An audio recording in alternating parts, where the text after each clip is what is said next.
bienvenue dans Leadership Minute. Aujourd'hui, nous allons parler de la loi des 2A. La loi des 2A consiste, je pense que c'est la meilleure loi à la disposition des leaders pour influencer les gens, pour amener les gens à produire des niveaux extraordinaires de résultats. Donc, le premier A correspond à affection.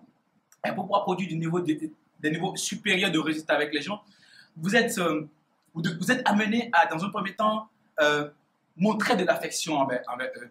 Pourquoi? Parce qu'en réalité, les leaders touchent le cœur avant de toucher le bras. Les leaders touchent le cœur avant de commander le bras. Alors, si vous voulez que quelqu'un puisse produire des résultats pour vous, vous êtes obligé de négocier avec la personne. Vous êtes obligé de charmer la personne.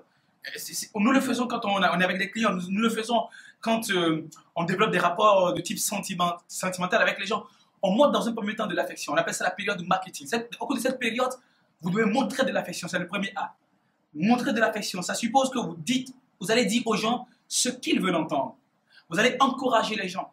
Alors, pour qu'un leader puisse produire du résultat avec un de ses collaborateurs, un des membres de son équipe, le leader doit pouvoir identifier chez cette personne des points positifs qu'il valorise. Donc, manifester de l'affection, identifier des points positifs que vous valorisez. Vous donnez à la personne là où vous savez que la personne peut exceller. Et vous confiez des tâches. Et la personne excelle et vous félicitez cette personne-là. Et la personne entend ce qu'elle a envie d'entendre. Parce que tout le monde a envie d'entendre des encouragements. Tout le monde a besoin d'entendre des félicitations. Donc, l'efficacité en leadership, la capacité à influencer suppose, donc le premier A, c'est l'affection. Dis aux gens ce qu'ils veulent entendre. Identifier des points forts chez eux que l'on apprécie et que l'on valorise. Mais vous ne pouvez pas produire des résultats durables s'ils ont des failles.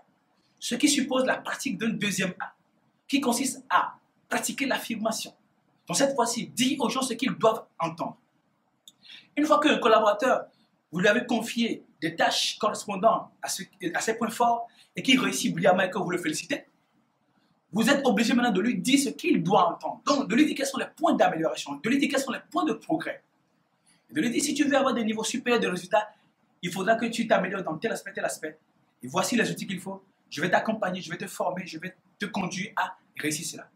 Donc quand vous pratiquez, vous affirmez et vous avez le courage de dire aux gens là où ils doivent s'améliorer et que vous leur donnez des outils après, donc vous affirmez, vous dites ce qu'ils doivent entendre, vous entrez dans la sphère de la productivité accélérée. Cette sphère de la productivité accélérée suppose qu'on définisse clairement les principes, qu'on définisse clairement les règles, qu'on applique les mêmes règles à tout le monde, si bien que si vous manifestez de l'affection pour quelqu'un et qu'après la personne fait mal et que vous lui tapez là-dessus, la personne sait exactement que c'est parce qu'elle a violé une règle précise que vous l'avez tapé là-dessus. Mais si vous n'avez pas l'habitude de dire aux gens ce qu'ils veulent entendre, si vous n'avez pas l'habitude d'apprécier les gens, ils ne supporteront pas les reproches. Or, si vous avez l'habitude de manifester des félicitations, de manifester de l'affection avec quelqu'un, et que vous vous affirmez après, que vous levez légèrement le ton après, et que vous êtes ferme après, cette personne vous comprend plus que lorsque vous êtes ferme tout le temps. Donc, la capacité à marier les deux, à dire aux gens ce qu'ils veulent entendre, pratiquer l'affection, et leur dire ce qu'ils doivent entendre, ça fait partie des ressources extraordinaires que les leaders utilisent pour pouvoir affirmer leur leadership et développer leur leadership.